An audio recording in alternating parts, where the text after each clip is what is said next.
On behalf of ASCII, I welcome all of you to this book discussion. But before we proceed, let me invite the panel discussants to please take the dais. Sir, our chairman, sir, Shri K. Padmanabhaiah. Yeah. Shri K. M. Chandrasekhar. Before I leave the mic to our chairman to start the panel discussion, it's important, even though they are all celebrities, but it's my present duty to introduce all of them.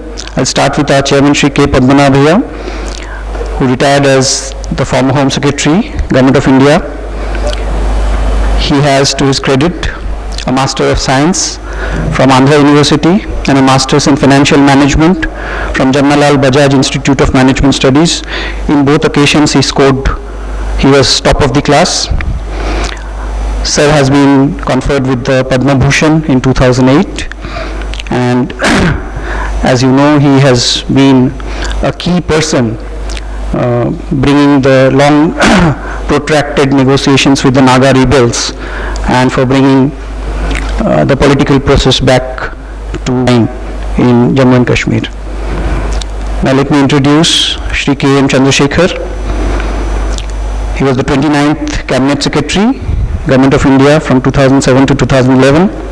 He's a 1970 batch IAS officer from Kerala cadre. He has, to his credit, a Master's in Arts in History from University of Delhi and a MA in Management Studies from University of Leeds. Following his retirement, Sir was the Vice Chairman of the State Planning Board Kerala and served till 2016. Presently, Sir chairs the Center for Development Studies Trivandrum to the Jawaharlal Nehru University, and he is honorary advisor to a Ayurvedic institution, the Arya Vaidya Sala Kottayam. And it is to discuss his book that we are all here today. It's also my pleasant duty to introduce the next panelist, Ms. Shanta Sinha. Ms. Sinha is an Indian anti-child labor activist and the founder of Mamidipudi Venkatarangaya Foundation, popularly known as the MV Foundation. Is a professor of the Department of Political Science in the Hyderabad Central University. She has headed the National Commission for Protection of Child Rights for 2 consecutive terms of 3 years each. She has a master's degree in political science from Osmania University and has earned her doctorate from JNU. It's also my present duty to introduce Dr. Jayaprakash Narayanan, whom we all know very, very well, but even then, he is an Indian liberal politician and an activist. He is the founder and president of the Lok Satta Party. He has served as the member of the Legislative Assembly from Kukatpalli constituency in Andhra Pradesh, undivided Andhra Pradesh. He is the founder and general secretary of Foundation for Democratic Reforms. He is also a political reformer and columnist, and he is very well known for his role in electoral reforms and in the Right to Information and for bringing the Right to Information Act. I welcome all the panelists. Thank you very much. Now I hand over the baton to our chairman, Shri K. Padmanabhaiah, to take it forward. Need not be based on the book, the book is there. The book has already been released. It is in a sort of circulation. Some copies of the book are available there if anybody wants to buy here. Basically, these are reflections on governance based on the experience of Shri K. M. Chandrasekhar.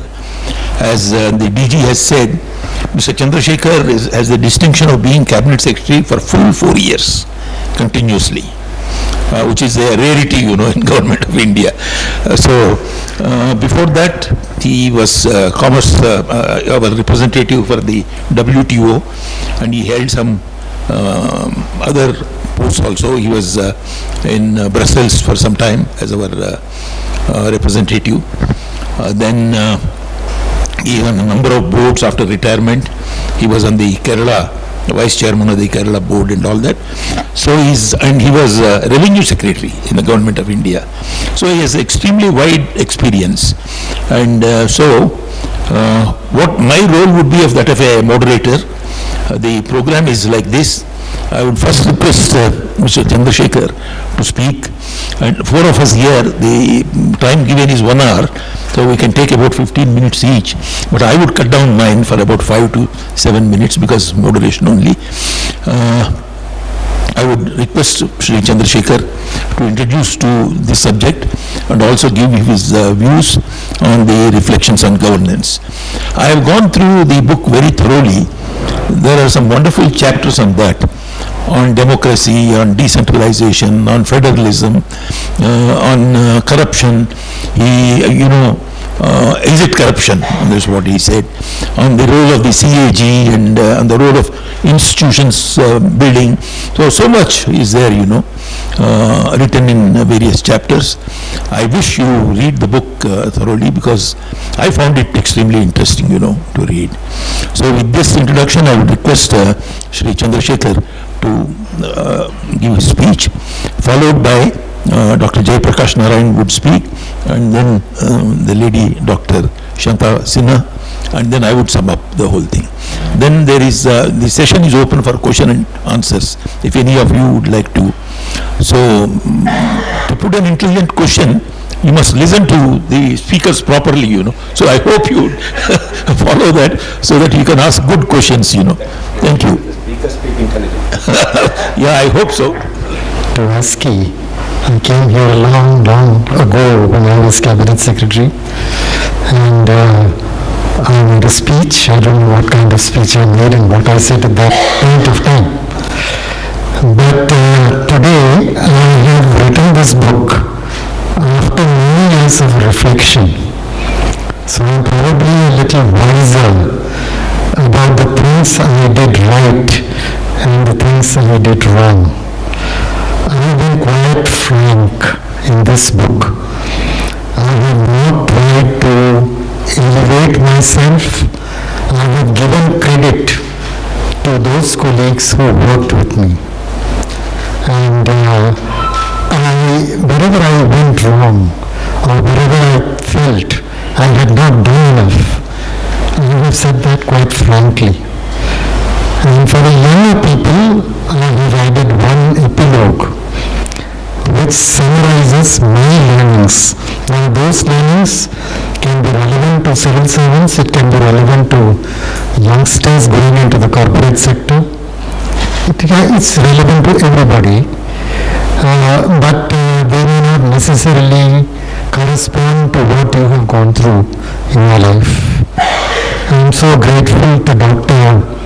Padmini Vaya, a very distinguished person who never in his life since he entered service has he stopped working, with the result that he still retains his youth and his vigor.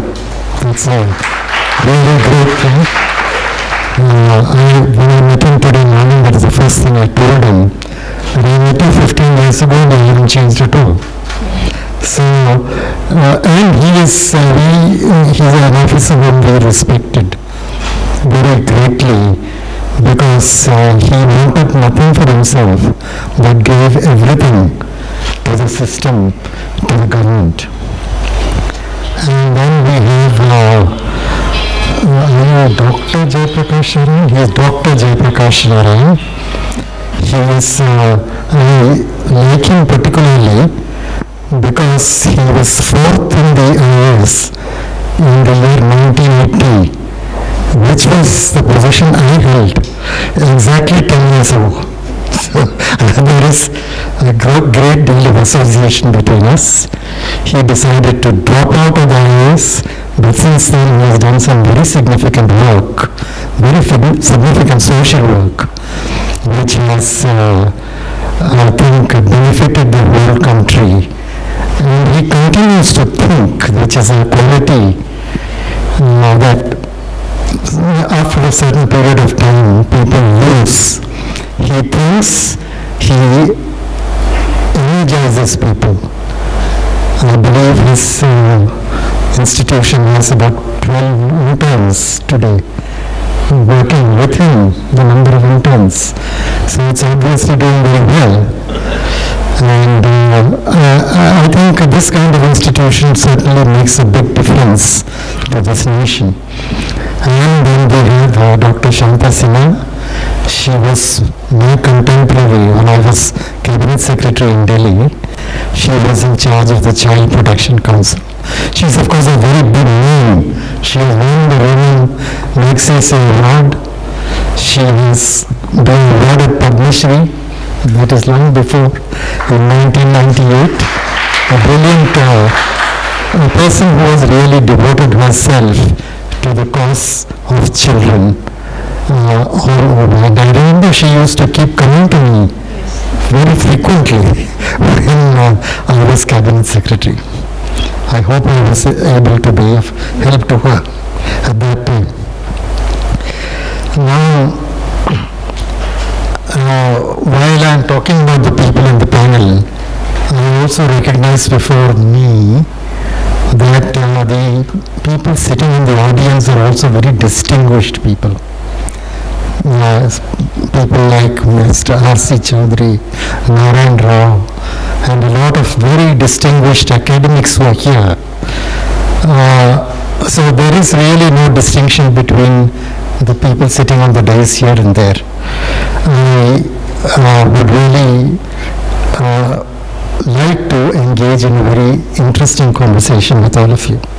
Now, as the chairman said, this book has already been released, and this book is like a theme paper so far as today is concerned.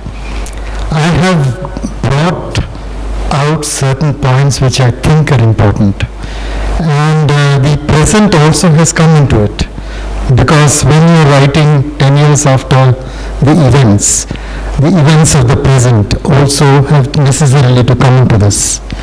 I am just listing out some of the points on which I think we could discuss. One thing I must say is that the civil service compared to any other service, I do not denigrate any service, but the civil service gives you more opportunities to work in multiple areas. Like I was Director of Fisheries with Mr. Chaudhary as the Secretary, and Amitabh Kant used to work with me, with both of us at that point of time.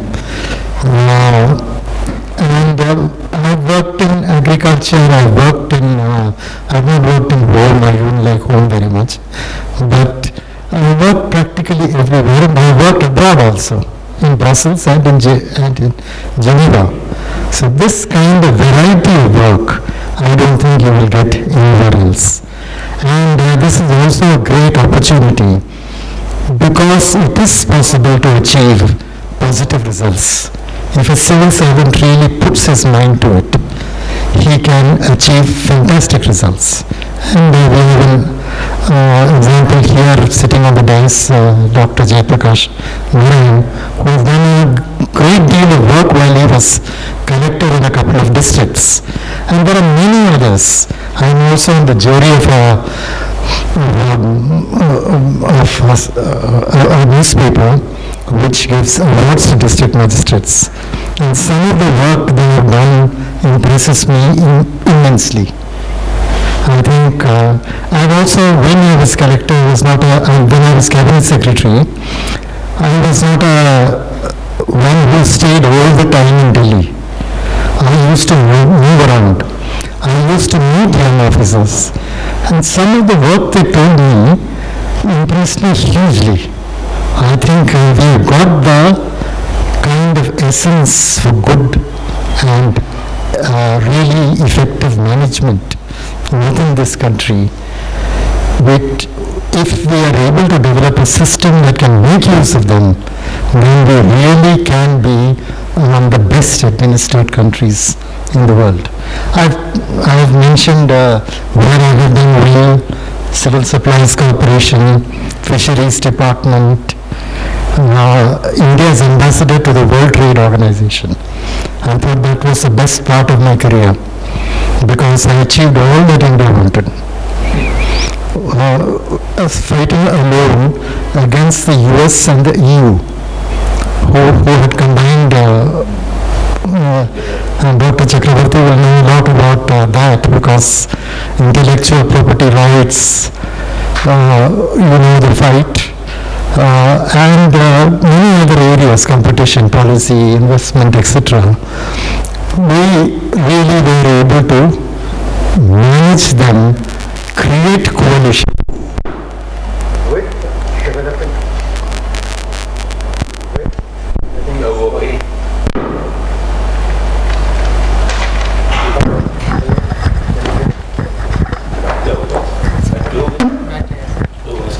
With developing countries, the African countries, the Southeast Asian countries, all the weakest countries as well as the very strong countries.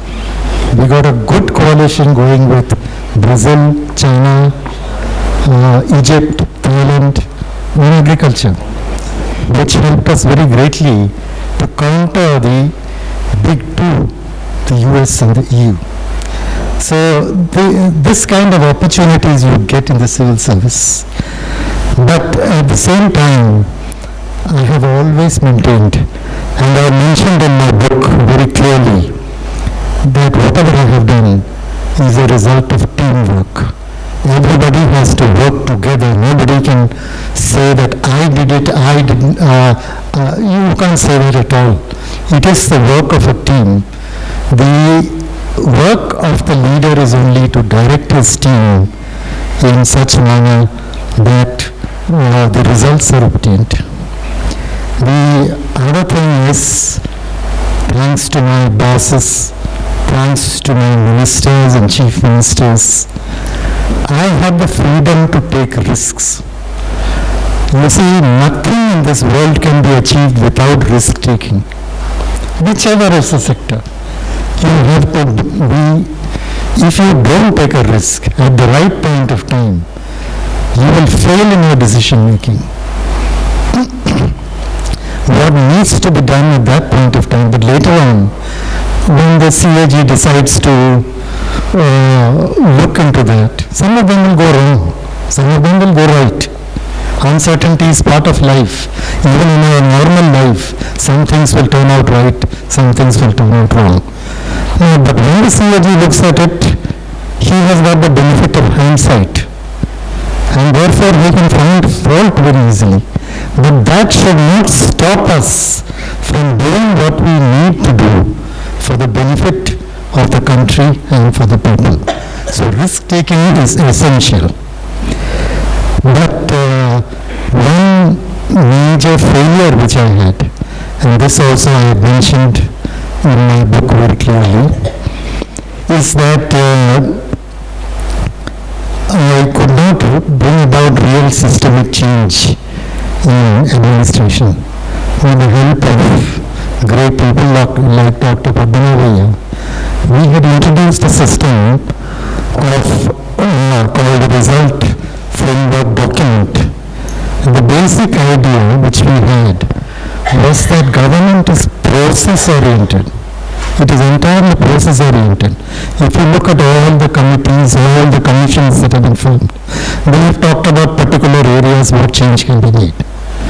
And as I have said, individual officers can make change, but again in limited areas. But the whole system, if it is to change and deliver results, the objective has to change. The mental focus has to change from process to results. So the result framework document was simply a system where the results that we have to achieve at the end of the year were drawn up at the beginning of the year. Weights were assigned to it. The minister was clearly involved in that, in the entire exercise. The secretary was involved, and this was pyramidal. It went right down to the bottom, to the lowest level. Actually, when I went to Kerala after my tenure, I found that some of the officers had result framework document with them. But you see, these things cannot work unless you have strong political support. And this I totally lacked. When in 2009, after Dr. Manmohan Singh had won the election, I went to him and told him, I was speaking from my heart. I said, this victory is yours, not anybody else. So he said, yes, we will have to do things differently now. But then he did not take sufficient interest in that. His successor, Mr. Modi, also did not take enough interest, so the system collapsed. You see, the similar system had been developed for the first time by Margaret Thatcher in England. It's called the New Public Management. It was taken up by Australia and New Zealand, and it developed into new public governance because more focus was given to the welfare aspects, not just the managerial aspects like corporate management. So that system, I think it needs to be introduced in India because people keep comparing, people keep talking that there is something wrong with the officers. I think there is absolutely nothing wrong with the officers. They come from the same category, from the same class as the corporates. But the corporate managers know what they have to achieve. They know that they need profit. They know that the stock value has to go up. But this officer, he has to look at health, he has to look at policing, he has to look at education, he has to look at sanitation. There are so many different objects. So public administration is completely different from corporate management. So I don't believe in this concept of lateral entry is going to make any great difference to the quality of administration. What is required is systemic change, result-oriented change. And I hope the Administrative Staff College will take the lead in trying to create such a system. Now, the other part of what I have written is about certain things that bother me. Things like, one thing I do believe that India is a very diverse country. Many religions, many castes, many languages, many cultures. What has kept us together? It is the Constitution and democracy. In this context, let me also tell you, people talk of the IAS as the steel frame of India. I can tell you that IAS is not the steel frame of India today. IAS was the steel frame during colonial times, when you only had to get revenue, when you had to only control the people who were fighting for independence. At that time it was a steel frame, but today the Constitution is a steel frame, and we have to work to see that the Constitution becomes a more significant factor in whatever governs us. That is the role. We all take an oath. Every one of us IAS officers, we have to, when we join the service, we take an oath for the saying that we will be totally faithful to the Constitution. So that is the change that should not happen in India. The Constitution must stay up front in everything. I don't think that divisiveness will benefit anybody. It is a great danger for the whole country, and we must never allow divisive changes to develop that will break up the country in the long run. That is a factor. It will only lead more and more to centrifugal forces gaining prominence, weakening the country. I have also said that in this process of this weakening the Constitution, the regulatory and investigative agencies have to be kept under control. We have seen how the Enforcement Directorate works, how the CBI works, and what kind of problems it can create. I have no objection to really corrupt people being caught. That's good. But then you see what happens is, lower down the line, the lower bureaucracy is going to take advantage of it. and they are going to catch hold of X, Y, and Z and make money. You be very careful about it. I can myself say, because of Prevention and Money Laundering Act was started by me. I was the Revenue Secretary at that time, and the rules were framed when I was the Revenue Secretary. But that is a mild act and completely protected. It got amended repeatedly, and now it has become a monster. So, I know that many of my friends, very good friends, very honest, good people, they are suffering because of that. I have also mentioned that federalism is very important for the country. I am going to deliver a lecture tomorrow on federalism to Nilsar. Now, federalism, we are different people, we have different cultures, we have different languages. Now, the interaction between the people and the authorities in power becomes much easier through this federal system. And the needs of the state are very different from each other.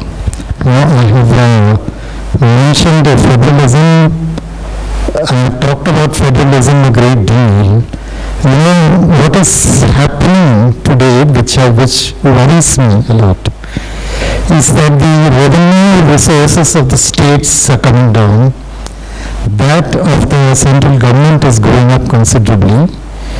Then we find that there are more and more centrally sponsored schemes, very rigid schemes that are imposed. Kerala, a lady was talking about the Jal Jeevan scheme. Now, the Jal Jeevan scheme is to supply drinking water to all households. Now, in Kerala, there is a difference. Everybody in all households, we are one big city from one end to the other. Every household has a well. People would prefer to take water from the well. Now, instead, if you say it has to come through pipes and you have to pay for it, who is going to accept it? Now, this kind of thing, I asked them, can't you be flexible? You can just put a pump set in the well and bring the water up, and you can use it. But they said, no, it's only this way or no other way. So that kind of, and the same thing, like open defecation. That is something which you can see in many parts of India, particularly North India and South India. But you don't see it in Kerala. What is the point of this major toilet scheme in Kerala? Our states have to have the freedom to develop their own schemes, which means that more money should pass to the states and they should have flexibility. I don't know, there should be monitoring. The Planning Commission was doing some monitoring, in the beginning at least, then it slowly became a bureaucracy. But it is possible to do that kind of monitoring to see that money is properly spent on development for the people. But keeping the states out and creating schemes, thinking that what is good for Uttar Pradesh should also be good for Kerala, that's a wrong concept. So that needs again a complete rethink. I have also mentioned, I think on the economic front, I think there's a lot of resilience in the Indian economy. Even when we are down, we still come up. That is because people have achieved a great deal of resilience all the time. Even during the pandemic, they made masks and so on. And I have said that it is necessary to make timely fiscal and monetary policy changes to sustain the growth process. I have highlighted the importance of investing much more in science and technology, which we only have about 0.5% of GDP invested there, as against about more than 2% in China more than 4% in South Korea, more than 2% in US even now. And I have also given some descriptions of certain events that took place.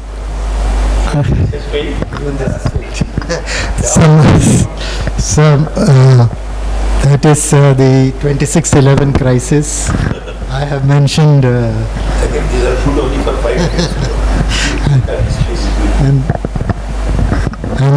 the 2008 economic crisis, how we handled it.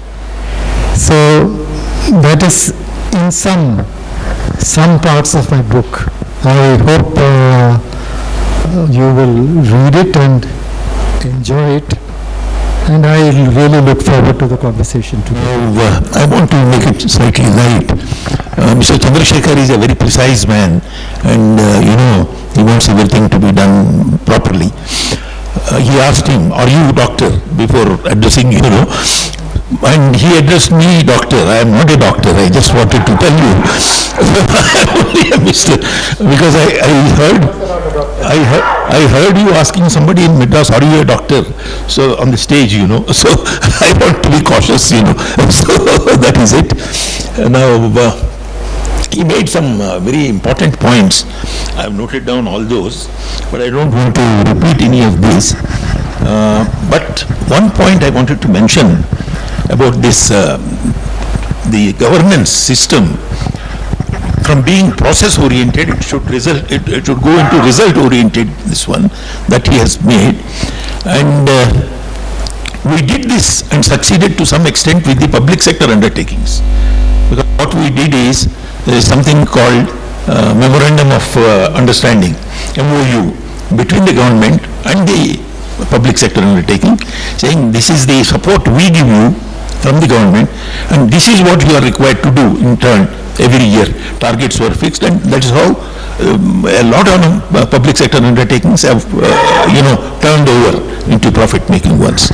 We tried to do this very much. I was associated with this result-oriented document, RFD documents, for almost about 7 years or so during the Manmohan Singh's time.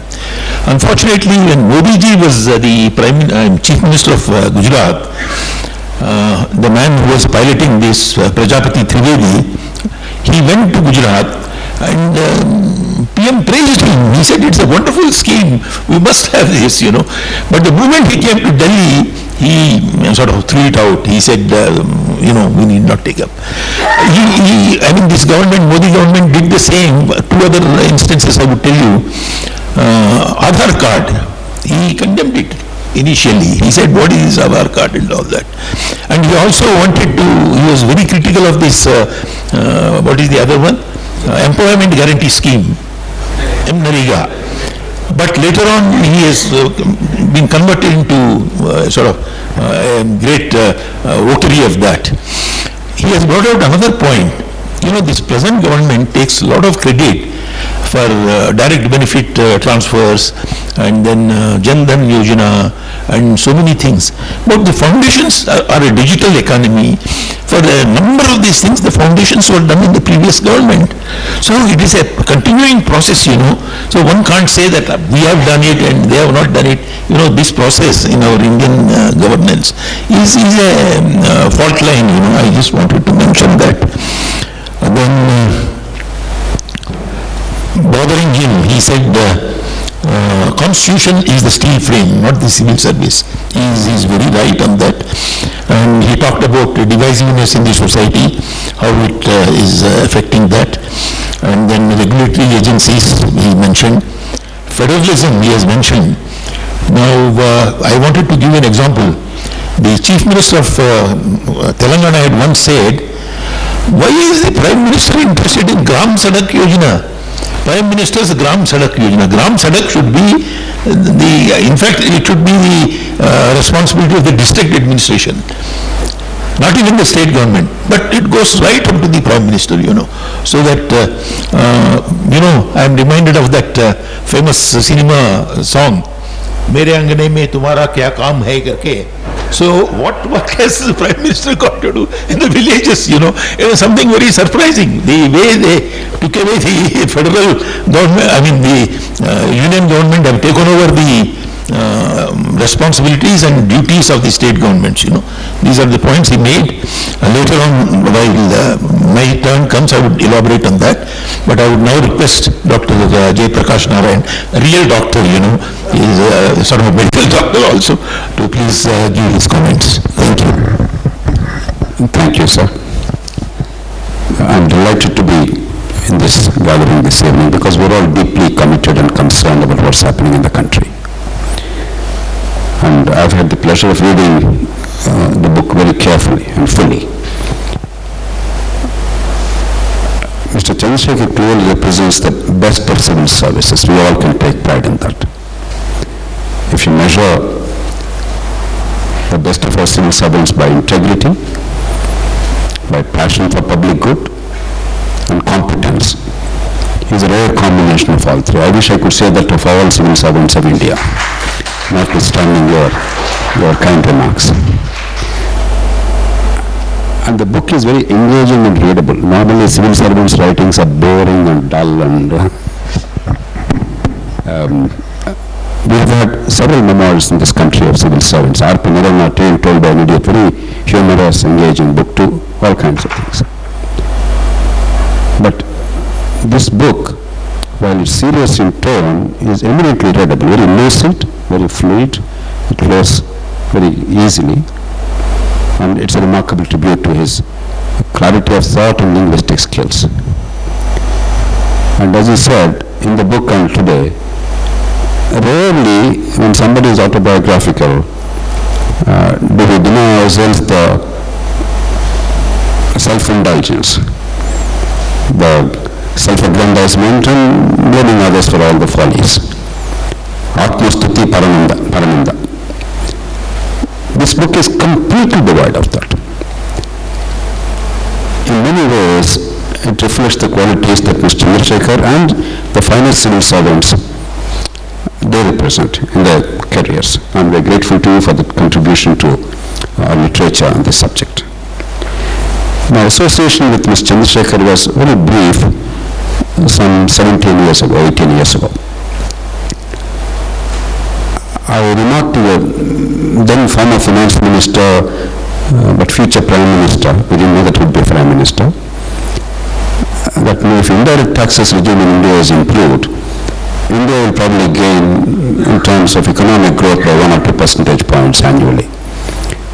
The good academic that he is, Dr. Singh asked me, what is the evidence? I said, I don't have econometric evidence, I'm not an economist. But this is the impression I get when I talk to industry and the people participating in economic activity. Then I reached out to the Vigilance Commission, at the time headed by Mr. P. Shankar, one of our outstanding civil servants, very practical, very pragmatic, a doer. He actually got things done.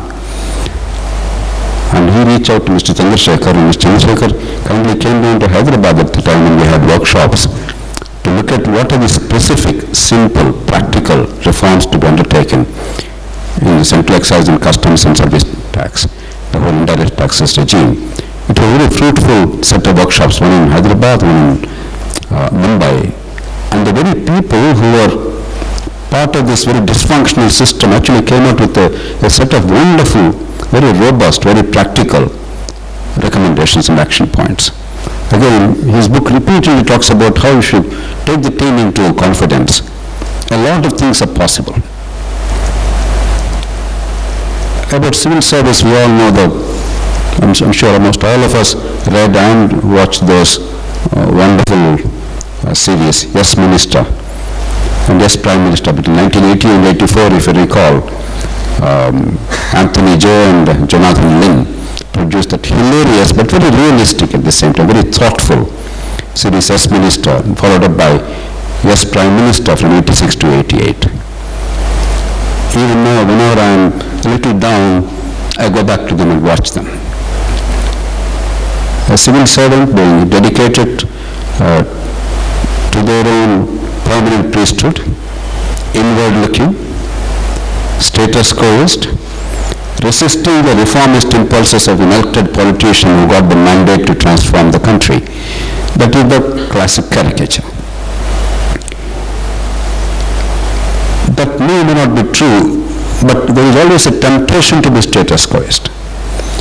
Our civil services are as good as they could be in terms of selection over the past 75 years. I don't think that we have faltered at all. In fact, in my judgment, UPSC is one of the great unsung heroes of India. We talk a lot about other constitutional authorities, but the one institution which never faltered with unfailing regularity has chosen civil service at the national level. And in a country like India, which is so power crazy, we can imagine the amount of pressure, if they're willing to be subject to pressure, amount of pressure and partisanship that will play a role. But there's not a whiff of complaint or a scandal. No selection can be perfect, but there's not a whiff of a systemic bias or prejudice or corruption or partisanship. And they have continuously excelled in selecting the finest public servants. The problem is not at the level of selection. If we are truthful, we have to concede that after several years, many of us are not fulfilling the promise. It's not because these are bad individuals. Almost every youngster who joins the service, with lakhs of people competing, just a few hundred getting into services, they are about the best Indian society can produce. I think we have to recognize that there is a serious issue of incentives within the service. I don't mean salaries and money. Unless we look at getting the best out of our civil servants, merely because we preserve the status quo, and certainly civil services did that. They protected the Constitution of India. They protected the federalism of the country. In an extraordinarily diverse country, the civil services protected the unity of the country, preserved the unity of the country.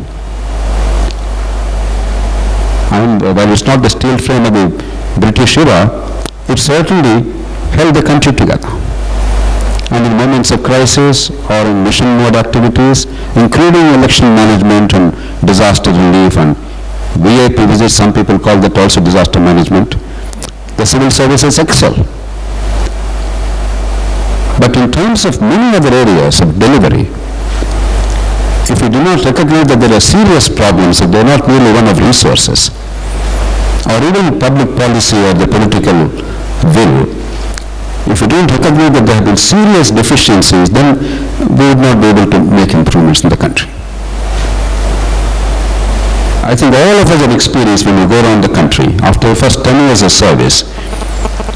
I remember when I was in the Chief Minister's office in Hyderabad, and as Cabinet Secretary, I'm sure Mr. Chandrasekhar would have faced that problem on a much bigger scale, except the Government of India does actually a decent job of filtering and selecting some of the better people into Government of India, but in states it's much more manifest.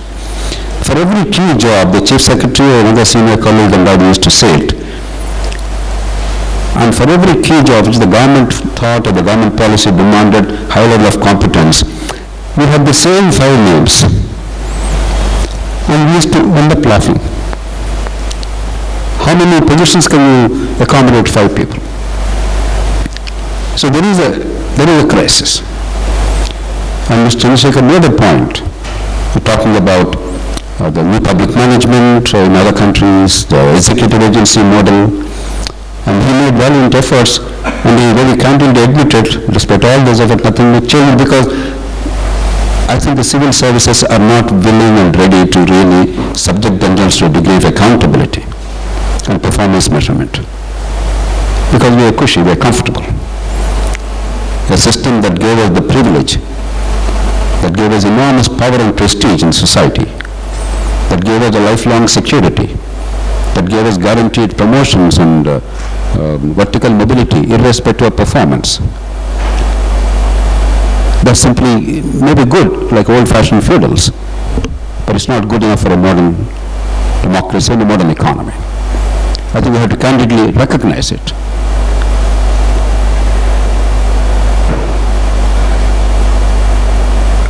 But in all this, it's not merely civil service.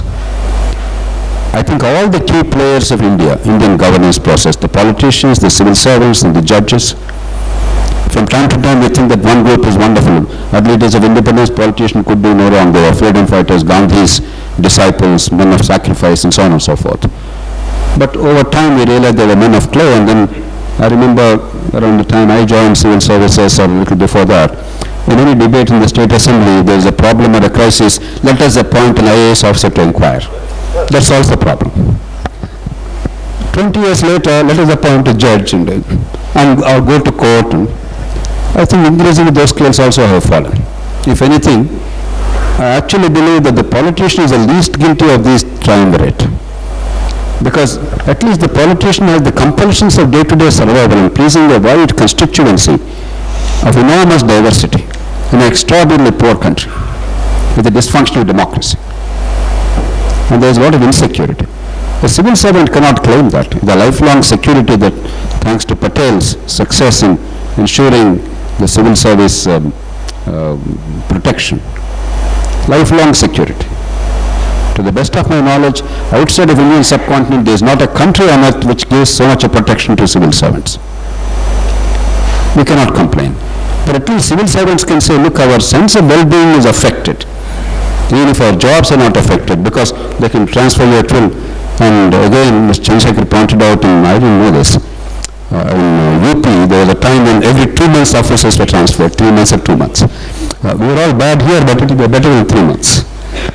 In Andhra Pradesh, Telangana, perhaps Tamil Nadu, Karnataka, etc. Okay. Politicians also it happens. There was a one day chief minister of UP also.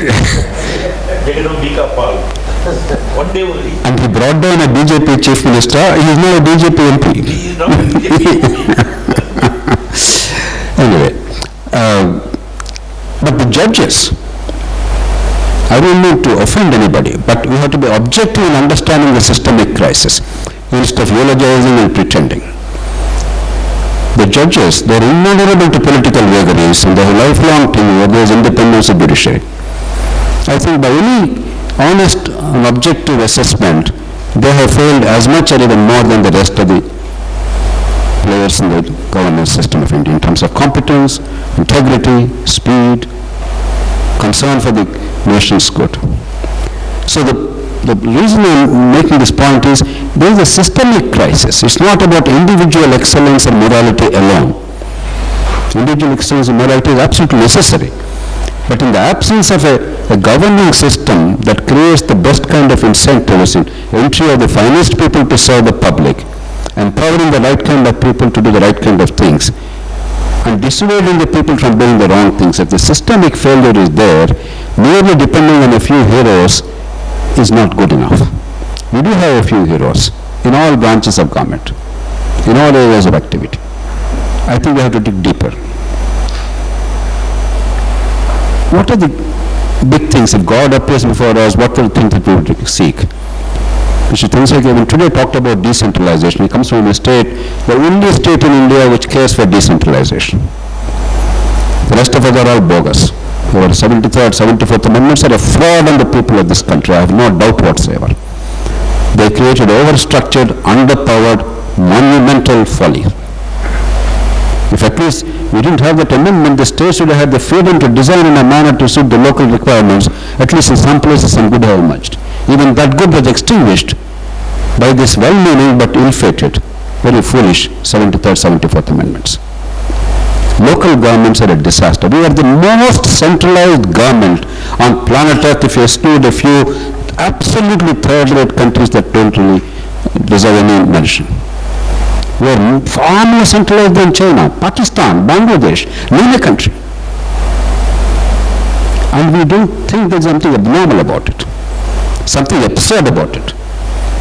Neither our city governments, nor our district governments or local sub-district governments, none of them matter today at all. And they were far better when I was a school kid. I remember in my village, my district, the local governments were powerful, effective. They transformed the society. Today there is zero. Way back in 1924, when Chittaranjan Das became the then mayor of Kolkata city, they called him something else, chief executive councillor or something, but mayor of Kolkata city, He fought and got the right to appoint an officer, a person of his choice, as the chief executive of the corporation. British India. They said, you take any IAS officer. After all, Calcutta was the crown jewel of India. He said, no, I don't want any IAS. I will pick up anybody of my choice from outside government. The government said, all right, let's see. He picked up a 27-year-old young man. That young man served brilliantly. Won accolades from the peers and superiors, officials, the elected councillors and so on and so forth. He was jailed because of his participation in freedom struggle in Alipur jail in Calcutta. Das again went to the British government and said, you allowed me to appoint him, he did a great job here for external civils who jailed him. I don't know, I don't care what you do, but he must continue to act as my municipal commissioner. The British government gave an extraordinary order. They said, as long as he's in Alipur jail, the files will go to him. And he will pass orders, they will be implemented as if he's an officer on the job. Until that young man was shifted to Mandalay jail, the practice continued. British India, 1924. That young man later became the mayor of Kolkata city, later became Congress president, Subhash Chandra Bose. Today there is not a B-grade municipality, I don't know about Kerala, but outside of Kerala, not even a B-grade municipality which can have its own commissioner. There is not a mayor whose income is consequential. If I ask you here to name the mayor of Hyderabad, I am absolutely certain 75% of you would not know. The rest would accidentally know, it doesn't matter. One day I asked the Prime Minister, Dr. Manmohan Singh, sir, can you name the mayor of Delhi? He said, I don't know. I said, Mumbai, Chennai, Hyderabad. But we knew Boris Johnson was mayor of London at that time. We knew AMLO, who is now the president of Mexico at that time, mayor of Mexico City. We knew Giuliani or somebody else or Bloomberg in New York. This is a disgrace. This is the single biggest reason for democratic failure. Because the people have no understanding of what the vote means. We only know that our vote is creating the next Maharaja. We are electing the Maharaja. With great fanfare, with greater celebration than almost anywhere else on earth. We reduce our democracy to vote and shout. Until we make people realize the link between the vote they give and the consequences that follow in their personal lives, not in some grand national things. The road in front of my house, the school to which my kids go, the hospital that I need for my family's health, the park in front of me. Until they realize the link between them and between the taxes they pay and the services that are delivered, our democracy will continue to languish like this. If we really think it's a great democracy, we are hoodwinking ourselves. Yes, we are a democracy. I am proud of our democracy. At least there is freedom, at least there is peaceful transfer of power, at least there is voluntary vote. However badly it is earned, whether you buy the vote or you bribe the vote, it doesn't matter. At least it's a voluntary vote. To that extent it's good. And thanks to Donald Trump, we realize how lucky we are.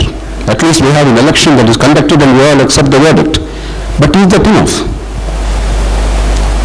And the saddest feature of Indian democracy is none of the political parties, neither the new alliance that is now being formed in Bangalore, or the other alliance that is now being strengthened in Delhi, none of them care for genuine decentralization of power. They all want the same thing. They want power with their power being enhanced personally, not the people's empowerment. The second is rule of law. We talk about enforcement directorate, again Mr. Chandrasekhar talked about that, and many other agencies, really rule of law is in states. 98% is here. Only 2% is there. We talk a lot about it. Government in this country, at any level, which actually enforced rule of law. If you are my man, you are safe. If you are my opponent, you are not safe, period. And I have not seen in recent times a single leader of a political party which said, this is a rule of law problem, we will change it in the following manner. They only said, you are abusing it, let me come there, I'll show you. It's not about rule of law, it's about me abusing power or you abusing power. The police, the forensics, the procedures, the prosecution, the courts, the judges, everything is in a mess. We pretend that there is rule of law in this country. Might has become right. And if we don't set it right, the incentives For those in power are completely wrong. There is no fear. And that's the reason why there is so much of attraction, so much of lust for power. There is no country on earth where there is so much of lust for power. And in many cases, lust for position, not power. What power does a panchayat sarpanch have in a remote village? I was in Karnataka some years ago in a remote village, very poor backward village. A local sarpanch came, elected just about a year ago, and he wanted some help because his son was to get some employment or something, he needed some money. I said, look, you were elected from this village, how much did you spend to get elected? He said, sir, 10 lakhs. I said, you need 1.5 lakhs now, you don't have money to take care of your family. Why did you spend 10 lakhs? There's not even money to be made. He said in one of the most graphic expressions, he put his 2 hands on his head. He said, Unmadam, sir, Unmadam. That is the reality. Unmadam is madness. Madness. The madness has gripped our society, this desperation for relevance, to somehow be recognized, to be in a position, there's zero power. It's a myth, it's an illusion. To be in a position, in the hope that somehow society will give you something. We see a few people who are actually making some money and abusing power. There are many others who are sacrificing, wasting money, wasting time, doing nothing but thinking that they are getting recognition. A very Indian trait. This lust for power, or position, or recognition, without accountability is our undoing as a country. I remember visiting the Netherlands to study an outstanding cooperative bank at that time when I was in India. The cooperative banks here, long ago, some 32, 33 years ago. The very rich bank, Rabobank Netherlands is the richest cooperative bank in the world, one of the finest banks. In those days, it was bigger than all the commercial banks of India put together. Today, of course, we have become much bigger. And in order to, when there was an election to the highest apex decision-making body, you have to persuade people of quality to come and take charge. Whereas here, in third-rate institutions with zero money, zero power, with 10 rupees bogus membership is enrolled, people line up like a general election, and you pay them a bribe to vote for X, Y, Z, then your group only gets 5 fellows, the other fellow gets 7 fellows, then you camp berta untaru. You all take them away, abduct them, put them away in a camp, then buy the other fellow, or he buys you. There's something deeply, deeply wrong with the way we structured our politics. Rule of law is absolutely critical in the true sense of the term. In order for the people to realize power actually is a burden. It's not a privilege. It's a nuisance. For a sensitive person, power is a nuisance. For everybody here, the positions they occupied was a nuisance. There was an immense sacrifice involved. There was a pain involved. There was a burden involved. Whereas we are in a society where we think power is a privilege, not a burden. We must bring back the burden part of it, the accountability part of it, the rule of law part of it.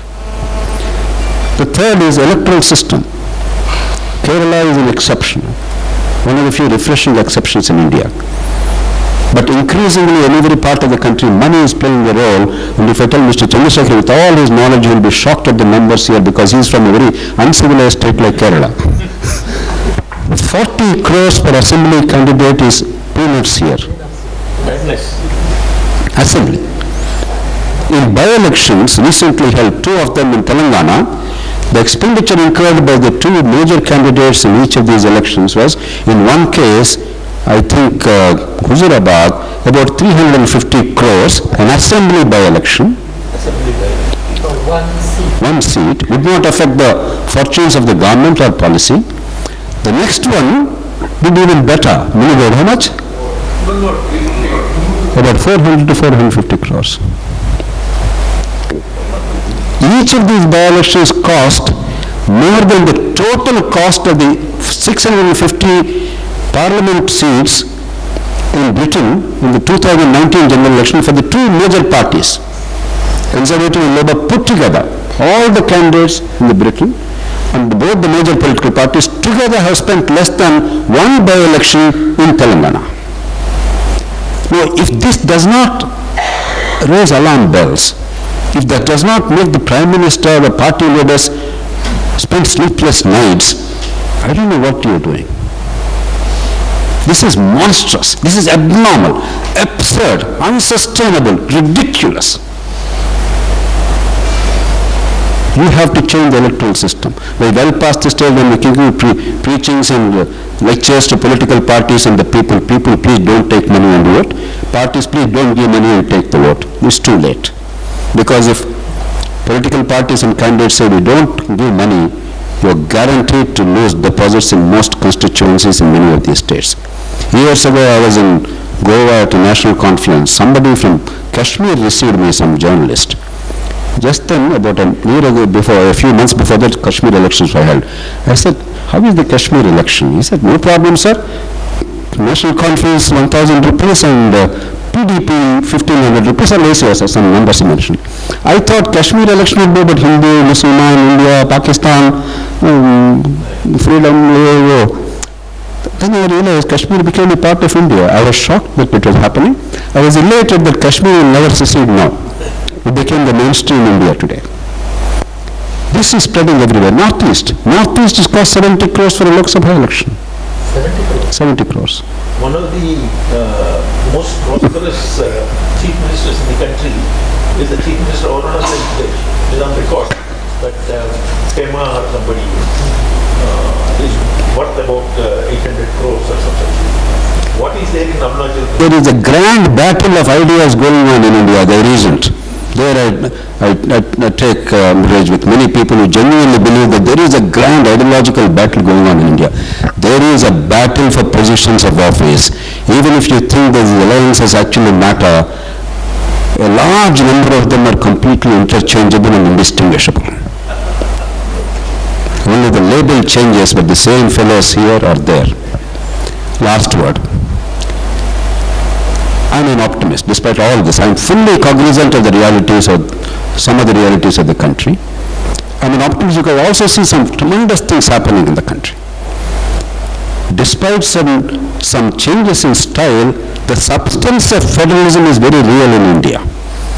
Relative to what in 1990 or 91 it was, federalism, India is truly federal today. Over the past 30 years, we made great strides. No chief minister can today claim that she or he is not in charge of the destiny of the state.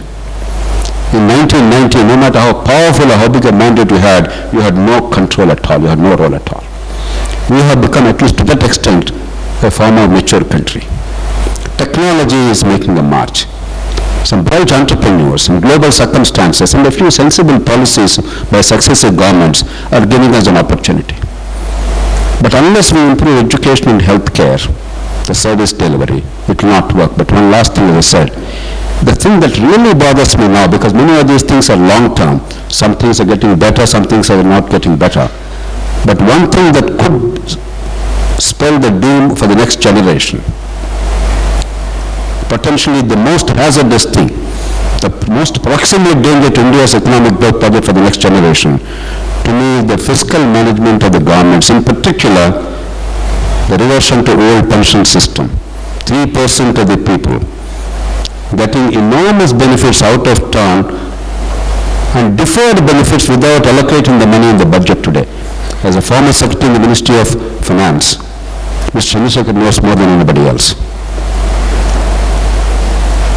And successive governments, the NDA and UPA have taken pains to institutionalize the funded national pension system, contribute to national pension. It's working very well. Suddenly, political parties have become so weak, so pusillanimous, so uncaring about the future, that they are reverting state after state back to old pension system, unfunded, index-linked system which burdens the next generation, which is absolutely unsustainable. Even if rest of the things happen or don't happen, if this one thing doesn't happen, during my lifetime, I can say with absolute certainty and enormous pain, the future of the next generation is sealed. My appeal is, let's do something about it. At least protect the future, then we can correct the distortions and improve things. Thank you. Thank you, Jay Prakash ji. Only, I will just take 1 minute because we are short of time. A clarification I need from you. you mentioned that India is one of the most centralized countries, you said, more than even China and Russia. That's what you said. Oh, maybe China and something else you said. Everybody agrees that this is the most centralized government in the world. At the same time, you said the federalism has taken roots and it's a great federal quality and all that. So how do they match? I mean, there is a contradiction there. Yeah, so that is it. Then the second one is two things you had mentioned. UPSC performance, you have said, fantastic, highest reputation. But why doesn't it happen with the state service commissions? They are the other extreme. They are the worst things possible. Every state, not one state, every state. What needs to be done between the two? You know, UPSC is at the top, this is at the abyss, you know. Why does that happen? The third one is government, no government in the country have implemented the rule of law, you have said. You are absolutely right. Police has now become the personal army of the chief ministers. Earlier it used to be the personal army of the government of the day, but now it has become the personal army of the chief ministers. You know, it's a terrible thing that has happened. And now you said about madness for position, not even for power and all that. Now, what does one do on this? I mean, you mentioned all these things.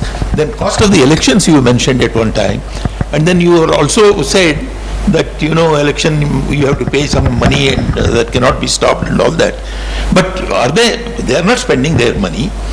They are obviously making money. If they have spent 600 crores, obviously somewhere they are immediately making that. And it's not, you know, there is some solution that has to be found. Now, about civil servants, you said lifelong security and all that.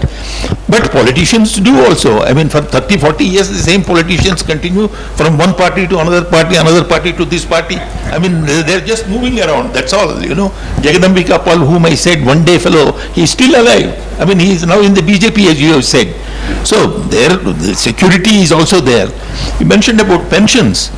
Now, what about the political pensions that these people get as MLAs and MPs and all that for 6 months service? Lifelong pensions are there, you know.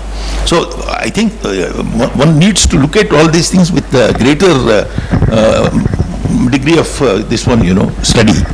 Okay, I won't go further. I would now request, sorry, we have eaten into your time, but please.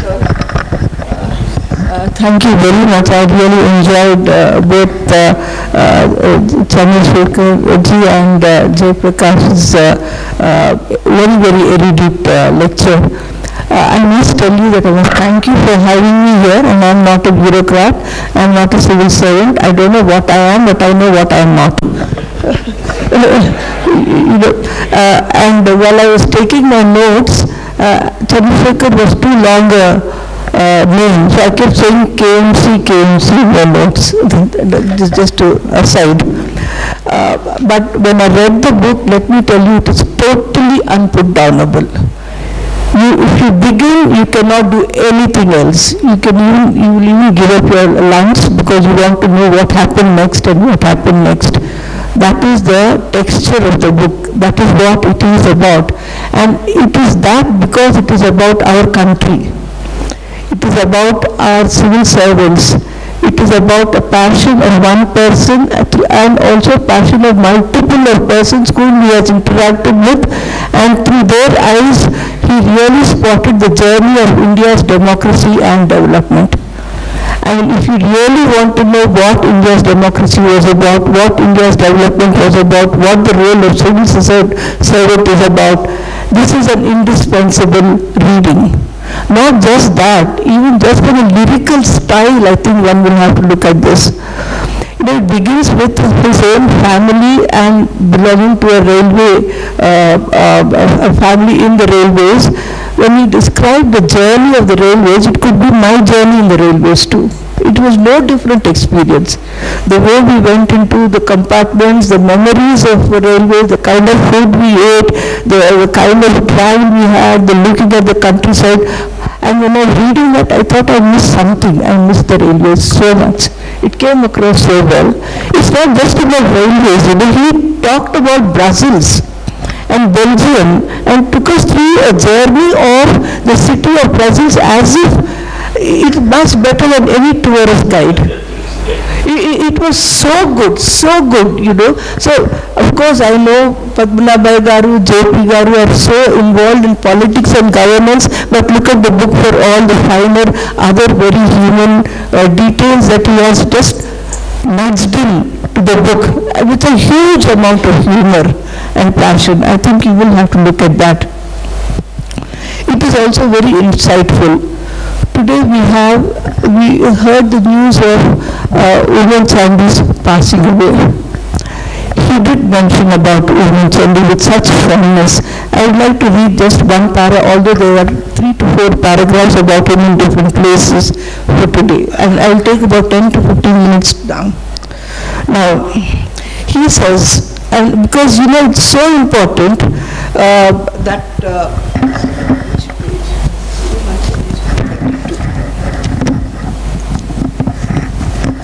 he has had the experience of working with several politicians, and always the kind of interaction that he had with them, the mutual support they gave each other, the pride they had in their interaction in the institutions that were built is simply phenomenal. It could be Chandrasekhar Nair, it could be Oommen Chandy, it could be Arun Jaitley, it could be Arun Shourie, and each one of them he had in fact taken their guidance and in fact informed them, and I will talk about it later, but definitely it gives a huge kind of insight into how when there is a symphony or synchronization between a civil servant and a politician, magic will happen. And the kinds of institutions he built with this kind of collaboration between the minister and the civil servant is something that one will have to read. There is no time to mention, but perhaps in every intervention that he has made, we will find institution building mechanisms, huge institution building mechanisms, and let me tell you, it had got nothing to do with RFD. Now he gives RFD as a mantra, but it has got everything to do with the processes and nothing with RFD.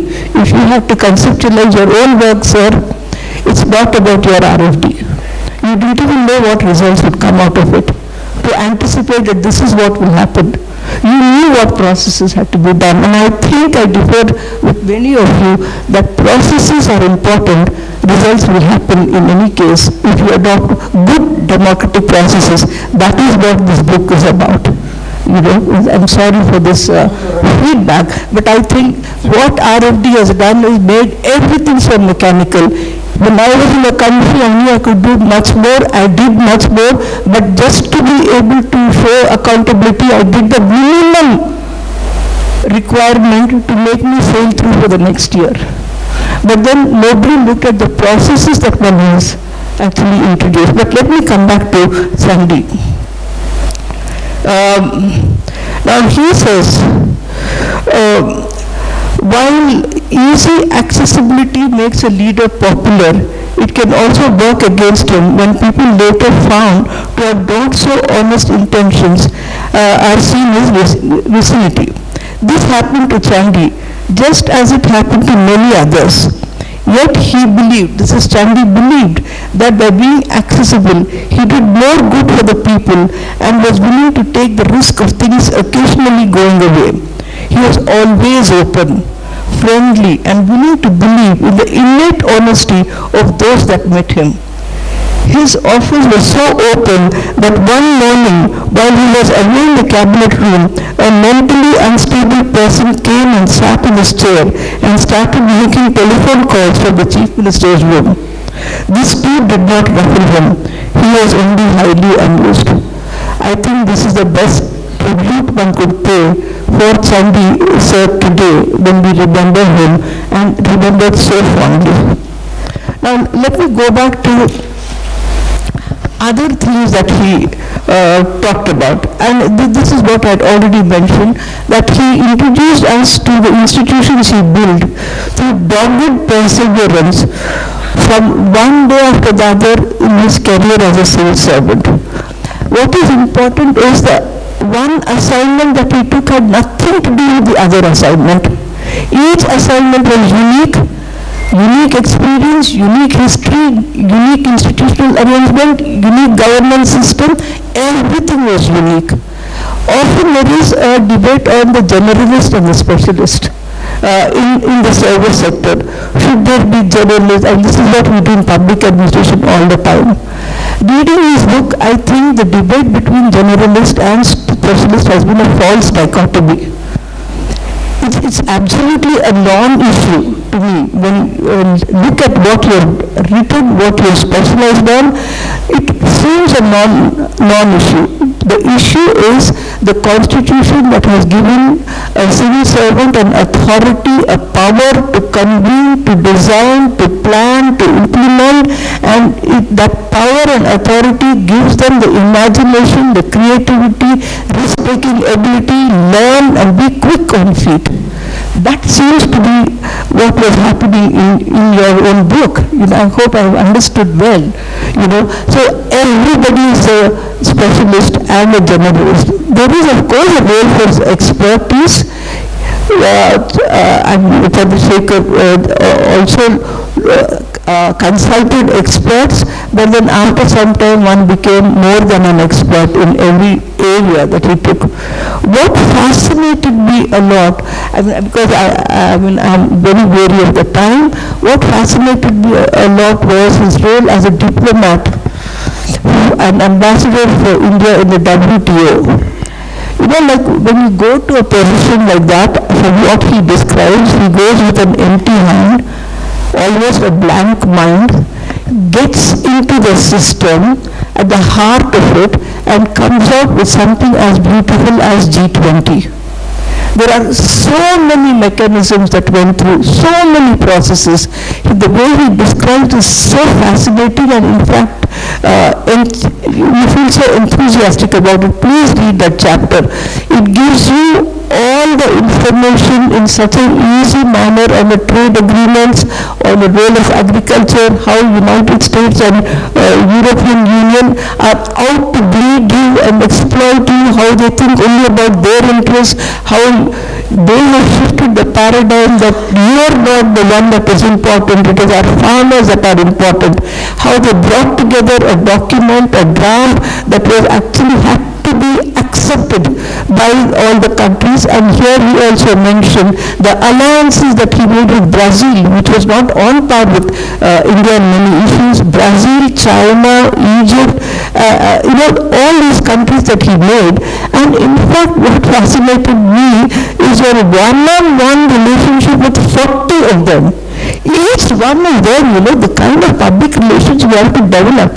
So it is not just government skills, it is the skills of PR. It is a skill of being passionate about your country and that it must win. It is a skill of taking an issue to the logical conclusion, to see that there are long-term gains from anything that you do in administration.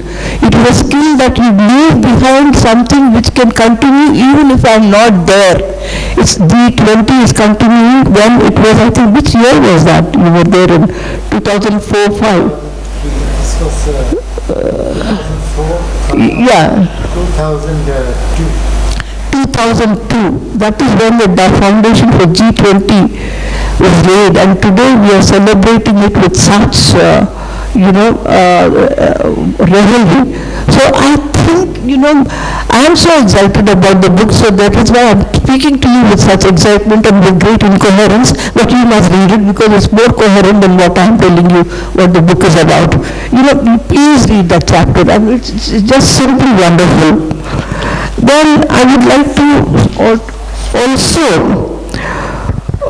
I have mentioned those chapters. I would like to read it, but I don't want to take your time on it.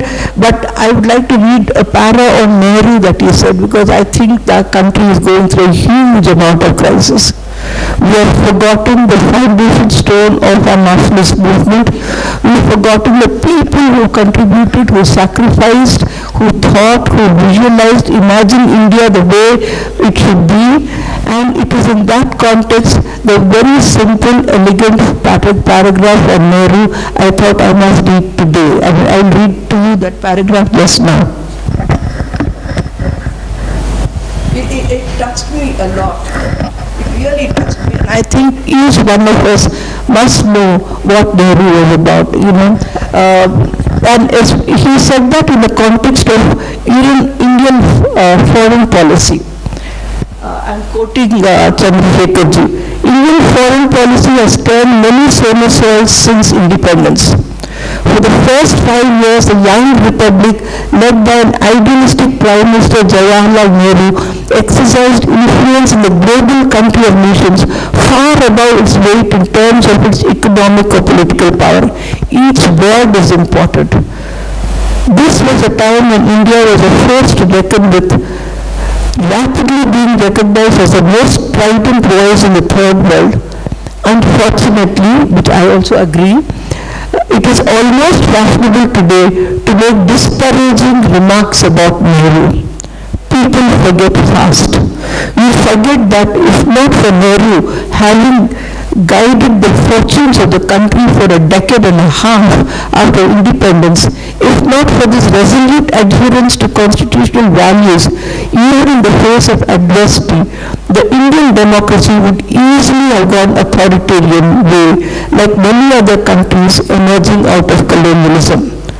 We forget that the base of Indian heavy industry was laid by him at a time when no private corporate entity would have dared to venture into areas like fertilizers and steel, or into massive hydroelectric projects, technical education of the highest quality, or into space and into atomic energy. We forget also that he strode across the diplomatic wall like a colossus, the matchless voice of the underprivileged and an undisputed leader of a non-aligned countries. Clap for this para, please. And he lamented that today our approach to foreign policy is that of a business persons. What a huge loss this is. And I must tell you, if I'm sitting here today and talking to you, it is because of Nehru's education policy. They decided that there has to be state support for education. I went to a government-aided school. My fees was 9 rupees a year. Then I went to did my BA in Usmania University Arts College. My college fees was 63 rupees a year. I did masters in political science in Usmania University. My college fees was 115 rupees a year.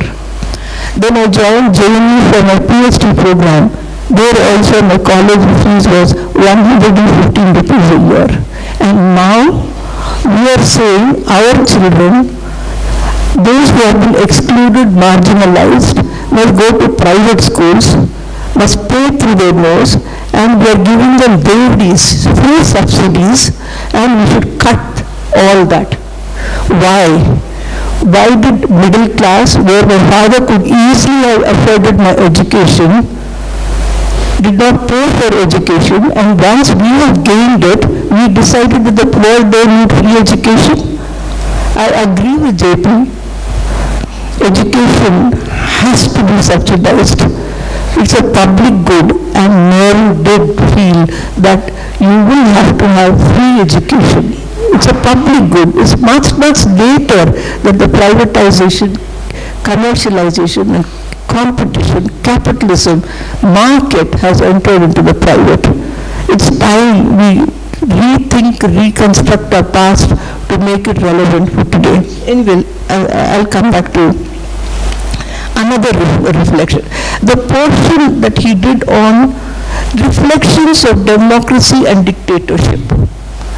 There's a whole chapter on it, you know, with a lot of balance, you know, like either Jayaprakash or we get very exercised about it, very emotional about it, but the same points he makes with such poker face kind of a essay, you know, it hits you far more than how we will talk, you know, about what the peril of dictatorship is in India. And here I will just read a few lines about Manmohan Singh, which is so revealing, so revealing. He was such an understated, under-decorated Prime Minister who was in fact caught in an unfair, unjust 2G scam where there was no scam, and that is so well elucidated by you, and I think you must read it. What a conspiracy was that to bring down India's economic development by people who feared that India grew so well. You know, in 2008 there was a global economic crisis. Countries were in fact hit so badly. Against those odds, India did better than any country. And this worried a lot of people. They had a lot of other countries, they had to bring India down. And this economic crisis was circumvented through Manmohan Singh and his team of bureaucrats and others. So how do you do that? You do it by telling that this is the most corrupt government that we have ever had. And that has been so well described with evidence that how the government fell through a kind of, you don't use the word conspiracy, but it looked like a conspiracy to bring down the government through the kind of CAG and its operation in a way of falsity by booking cases where there was no need to do so, you know, and in fact paved the way for a totally different government when the 4 elections were conducted. I think that part of it is so revealing, where you find a path of dictatorship slowly opening up during that time, and we are still recovering from that great loss of that false 2G scam that one had talked about. It's not just false, I've oversimplified it, but there is a debate about it. Please read that. But let me come back to Manmohan Singh one second. I'm almost done, sir. Please. Yeah.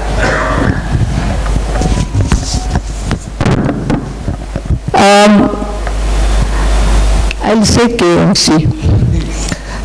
I would never have reached the top had Manmohan Singh not been the Prime Minister. He never sought or demanded shortcuts in public services. He believed in process and he had no goals other than to run a fair and transparent administration, beneficial to all, more particularly the indigent and the deprived. He believed strongly in democracy and spent a great deal of time in Parliament whenever it was in session. Having been a bureaucrat himself, he understood the ways in which the Indian system works and attached a great deal of importance to integrity, openness, decision-making by building consensus. Indeed, some of the biggest reforms for the poor were initiated in his time as Prime Minister, including guaranteed rural employment, financial inclusion, right to food security, and right to education, striking at the roots of the most acute problems faced by rural India. This, friends, is or was our Prime Minister Manmohan Singh, and celebrated so well in this book. I think we should thank you for mentioning this about Manmohan Singh, because it requires a lot of courage to be frank when you're especially talking good of a person. When you talk bad of a person, you can do anything. But when you're doing good about a person, because you know people love bad stories. And when there's something good, we need to say it with our heart, and you said it so well. Finally, I would say that great team builder, a great bureaucrat, he doesn't say it, I am saying it. You know, in his book, what comes across. And he said it in his own speech, that you can't build anything without being in a team. Internalizing the values of being in a team, being able to wade through all layers of bureaucracy, from the lowest to the highest, and treating every one of them with equal respect. And also talking to the politicians with a lot of respect and gaining from their presence. To think of India as a democracy, as a secular democracy, as a constitutional democracy, and that we must preserve its diversity. To think of, as Jayaprakash has just said, as he also said, of giving, for deepening of democracy, for decentralization, and against the monstrous centralization that is happening, to focus on systemic issues of federalism, and of course, to see that there is a strong foundation that was already laid to continue with that through constitutional powers. And in fact, they used the constitution, the powers of democracy, the power of the ideology of social justice and equality that runs through somewhere, that being a Kerala person, it's difficult not to be talking about equality, justice, and that he has done throughout. This is an eminently readable book. Just give 3 hours. It's done. I would say that I would have enjoyed it much more if I didn't have to speak about it. I have to keep writing notes, If only I had to just run through, maybe I would have enjoyed it much more. I'll reread it again. Thank you very much for giving me this opportunity. Thanks a lot. You gave a new perspective to the book, so thank you very much for that. But unfortunately, Jawaharlal Nehru is the enemy number 1 of this country, according to the present regime, And Manmohan Singh ji is an accidental prime minister. So they all forget, as you have correctly said, the entire rights legislation was done during his period. He was also involved in the whole thing. But we forget those things, and then for the present regime, India is born only in 2014, So that seems to be the position. I don't want to, I forego my right to speak now. I only wanted to mention, I went through this book. He is very courageous to write some of those things which Shantaji has pointed out. But ultimately, my feeling is, he felt a bit lost. After writing this, I don't know whether I'm right or wrong. Slightly pessimistic, this one. I also get the pessimism. Correctly, rightly. Because he writes at page 216 of his book, I sometimes wonder, with so much of politics entering the realm of administration, both in the states and at the center, and nepotism being rampant everywhere, I sometimes wonder whether the age of the professional administrator is finally over. This is a very, very sad, picture. If somebody like him had to come, or at least feel that this is happening. And I agree with what he is saying. I am of the same, this one. I think a sort of professional administration is no longer there. I keep on talking to my colleagues. I retired 20 years ago. But then I keep talking to them. There is no semblance of any administration at all in some states. I am not talking about the government of India. I just wanted to give one example of the neighboring state.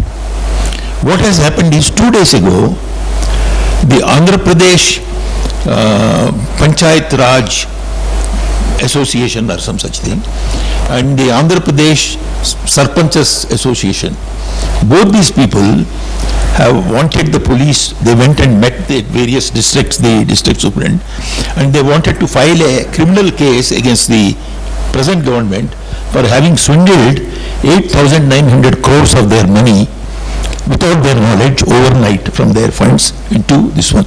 These are funds given to the panchayats by the government of India, by the Finance Commission. Suddenly, overnight, I believe, because of this one, what is it, online transfer, they have gone, it's in newspapers.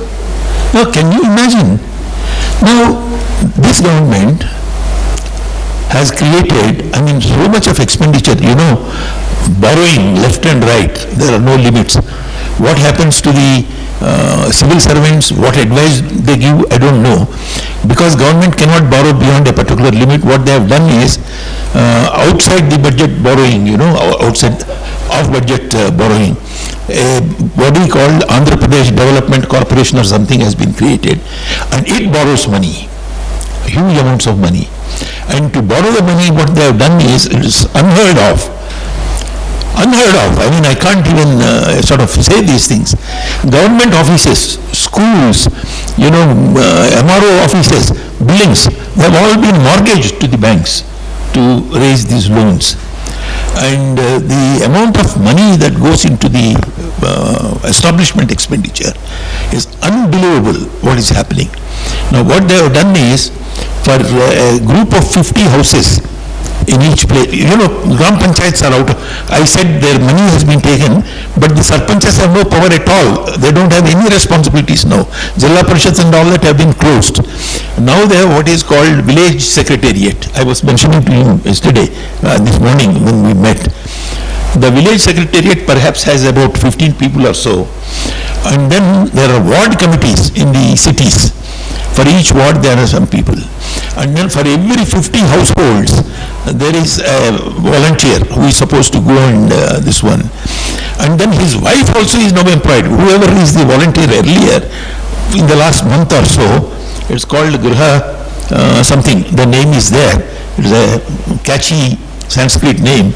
And both the husband and wife are supposed to work there. Now the village secretariat people, and these people, their salaries are all paid by the government. Massive recruitment of thousands of people have been done. They are all party workers. So you are paying the panchayat fellows who are not doing any work. They are 3,000 rupees per month or whatever it is. Plus you are paying to all these things. And this is a position there. Now talking about the elections. Okay, I mean, we might take, I thought democracy has disappeared from this country. Only thing that has remained is elections once in a while. But then 5,000, 10,000 rupees being given is all right. But the number of, you mentioned about 400 crores and 300 crores, we mentioned it, we don't do anything about it. And perhaps we don't even protest loudly enough, at the places we should do.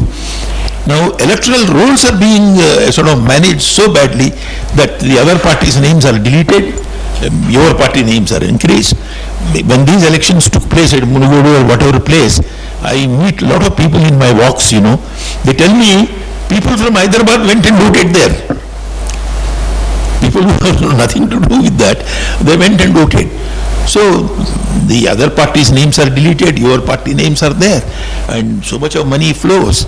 And so what is this democracy? Even that so-called elections being done once in 5 years, even that has been so vitiated, So I am also pessimistic. I try to sort of do this, but we try to do, we work.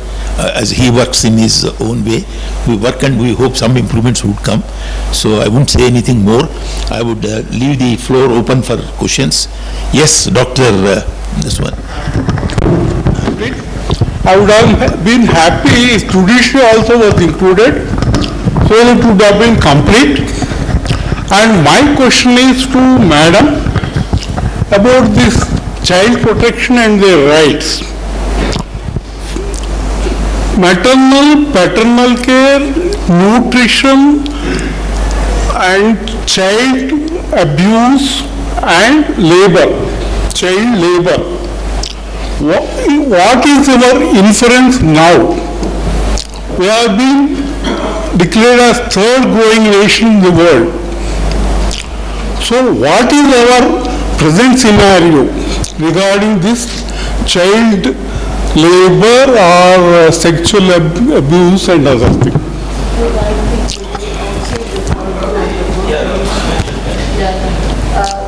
Let's focus on the book, right? Yes, ma'am. Thank you for the question, however. It's a very important question, and I would need at least 1 hour. National scenario, if you look at it, we'll question if anything going against the democracy. They will question. The states as to what are their specific requirements, and then all these things will be collated, there'll be deliberations held, round of discussions with the concerned ministers or the secretaries from the states, and then only the policy will be devised. So is it not there? I mean, when you had mentioned there was so much of, you mentioned, in Kerala you have this wells and how did... I understand the question. The fact is, when the planning commission was there, this kind of process of interaction used to take place with all the states before you finalize a scheme. Even then, there were problems. It is not that everything is changed only because this government is coming. I'm not saying that. There were problems even then, there were complaints even then. But right now, the system seems to be driven from the top. And once it is driven from the top, I mean, whoever is sitting at the top does not have a knowledge of the whole country. It's a very different country. It's not a country which has one pattern. It has so many different cultural zones, geographical zones, agroclimatic areas. We need a different, that's why I feel in India, unless you bring in federalism on a really big scale, and I agree completely with the point made that we need to go even beyond the state, and we have to go down to the villages, to the panchayats, to the district panchayats, at that level. I find it is working. There were some problems earlier in Kerala, but now I find that there was always a fear that the collector's role will be minimized. Every bureaucrat felt that. But today I find that the collectors have been so clever. They have managed to bring the district panchayat president onto his side. And the funds are coming to the panchayat, he is able to make use of them effectively for the development of that district. What do you say about Andhra Pradesh? So quickly said, Niti Aayog versus Planning Commission. You mentioned about the Planning Commission having gone and the earlier systems have... But he has written, this has been replaced by Niti Aayog, which is busy in preparing indices to compare states' performances. That's all they are doing. And also work with future technologies. The distinguished speakers have spoken about federal structure, electoral roles, power and position, state agencies being used as private army, and the whole list of things. Now I just want to add one more factor to this. If you had the digital governance and the digital side of things, where the entire population of 1.4 crores, I'm not even talking about neighboring countries doing something about it, where they can be reached at the click of a button. What would be the impact of all these factors that you mentioned, where it would, the whole thing of federal structure is gone, it will become more authoritarian. And two is, recently there was actually a scam in, Kerala. There was a senior citizen who was a retired person who was scammed of a huge amount of money. Now this was done from somebody based out of Maharashtra, something. Now the question is, they have investigated, they have found the guy, all of that is great, but wouldn't there be an ounce of responsibility and accountability on the telecom providers also, which I think is missing in the country, because they do a KYC and all of that, but shouldn't they also be accountable for it? Two is, the money got deposited into a bank, an Indian bank. Now they also would have done a KYC, so wouldn't they also be responsible? So, and the third question is, where does this digital, responsibility of privacy and, the right for, digital privacy, where does it sit in the Constitution? Because you mentioned that you also took some cases from the previous time of your, working time and as well as the present. So, yeah, thank you.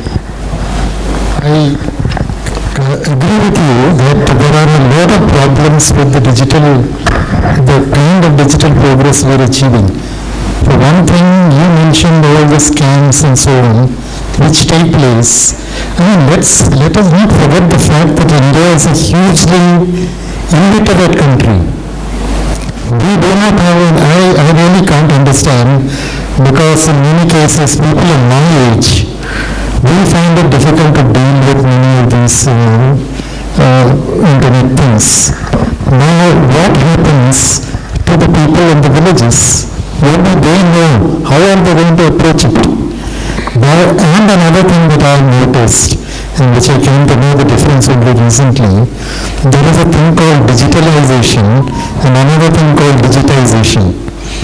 What we are trying to do is far more digitization, that is convert the existing procedures into the computer.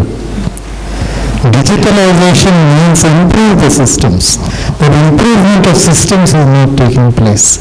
So there are a great many problems, and I think going too fast in that is not that helpful for the country. That's my personal feeling. Digitization has created more problems. If your name is K. Padmanabhaya, he was written as K. Parandhamaya. So when I went to register it, I couldn't register the property, and it took me 1 year to get it changed. And then the collector had the gumption to tell me, sir, we have corrected 1 lakh cases, like this, wrong spellings and all that. These fellows don't know English. I took a movie and 1 lakh entries I have corrected. I said, how many total were there? He said about 2,10,000. That means around 40%. No, how did so many mistakes happen? He says they would happen. What can we do? Isko English aata nahi, usko Telugu aata nahi.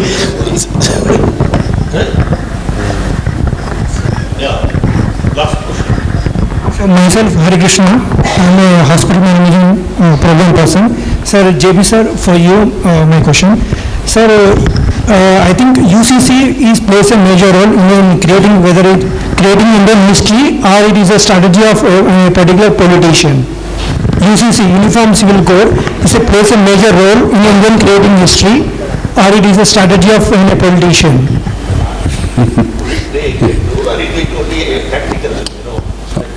We are now getting into serious partisan politics, but without going into partisanship. The problem of India today is everything is viewed from the prism of politics by the people who articulate a point of view, by the people who criticize it. Unless we elevate the level of debate and objectively examine an issue on merits, taking away partisan politics, we will be in trouble. But we are a volatile people. We are very angry, we are volatile, we are highly opinionated, without much basis in terms of information and logic, or much a sense of argumentative. We love it. I think UCC is not an exception. But if UCC is taken as the state, a group, this religion, that religion, the citizen, as long as the citizen's rights are not affected, the state should not play a role. If in the name of custom or religion, citizens' rights are affected, like the sati in the olden days, or child marriages. My own aunt who raised me, she was married as a child, married another child. That child died, her husband. She was a childhood widow, no widow remarriage. So she was unpaid slave for all of his extended family, for all his life. That is our custom. Now, if you don't break the religious customs in order to protect human rights, particularly women's rights, we are not really a constitutional state. To view everything from the prism of religion is a very sad thing. It's about religion, it's beyond religion, it's about individual rights. To that extent, only to that extent, the state should play a role. Beyond that, we have no business. Which God you pray to, whether you believe in God or not, you idolatry or non-idolatry, is entirely your business. It's none of the state's business. But there is a case for the state to intervene when individual rights are trampled: genital mutilation, child marriage, sati, marriage rights, divorce, property, particularly women and children. I think let's view it that way. Obviously, that's not the way politicians view it. Everything is for political mobilization. There's nothing legally wrong about that. But the restraint required is missing in India. Whether it's religion or caste or anything, or language, region, Andhra, Telangana. For 5-10 years, every Telugu person, Andhra, Telangana. So, using the device for political mobilization has become the norm in this country. Unless we rise above that and politics of individuation where we understand self-interest, we are in trouble. Let me add one word. As somebody said, there is She may not be very weighty in terms of literary genius, but she is very genuine about women's rights and Islam's oppression of women. This law does not provide her sanctuary in India. Even now, Taslima Nasreen is every 3 years begging the Home Ministry of India to extend her visa. And she has options. Sweden offered citizenship, some other country, but because she's a subcontinental person, she is somehow sentimentally wants to live here. A law that does not allow that kind of a thing to set our agenda. Both and the Dean of Training Programs, Long Duration Programs at ASCII. It's quite an honor to propose the vote of thanks. Honorable Shri Padmanabh Garu, Chairman ASCII, Shri K. M. Chandrasekhar, former Cabinet Secretary and author of this book, As Good of My Word, Dr. Shanta Sinha, Dr. Jayaprakash Narayan, Dr. Nirmalya Bagchi, DG ASCII, other eminent dignitaries of the dais, faculty colleagues, students, program team and media. Thanks to all the panelists. It's been a fantastic session. It's already 6:30. I'm still very active. A huge round of applause to all the panelists. I have the privilege of working with Sri K. M. Chandrasekhar and maybe almost 7-8 years back, and I knew him as a person, very cool, calm and quite a bit of learning. I read through the book, and from my perspective, I think he's right from his sub-collector days from Devigulam to Brussels to WTO to Geneva to Government of India as Planning Board Vice Chairman to Cabinet Secretary. I think he has done, and as Chief Secretary of Kerala. I think it's a fantastic read. What I think really stood out for me was the thoughtfulness. I think he's still thinking. I think when we had the limited conversation we had, he said, what can we do next? What ASCII can do next? I think a huge round of applause for a fantastic book. I just had one caution to all the, the student friends. I know a lot of students are here. I think it's all fun to read that book. I think people now get used to reading from ChatGPT. I would like to thank our DG, Dr. Nirmalya Bagchi, for spearheading and facilitating this event, and all other dignitaries who made to this event in spite of the heavy rain. And we have a full crowd. Thanks to all the students, faculty for this. Thank you very much. Before we close, I would like to request our